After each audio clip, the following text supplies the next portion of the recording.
আবার মেয়েদের কয়েকটি হারাম নাম আমাদের সমাজে খুব প্রচলিত। ইসলাম এই নামগুলোকে হারাম করেছে, অথচ এই নামগুলো আমরা খুব আগ্রহ করে রাখার চেষ্টা করি।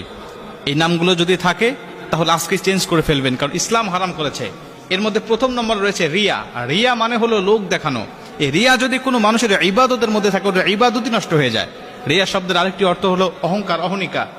এটা যদি বাস্তব জীবনের উপরে প্রভাব পড়ে, বিশ্বনবী বলেছেন মানুষের নামের অর্থ, নামের প্রভাব তার বাস্তব জীবনের উপরে প্রভাব পড়ে, যার কারণে এটা দুনিয়া আখিরাত ভালো নাম হলে উজ্জ্বল করে দেয়, যদি এটা খারাপ নামের অর্থ বহন করে তাহলে দুনিয়া আখিরাত নষ্ট করে দেয়।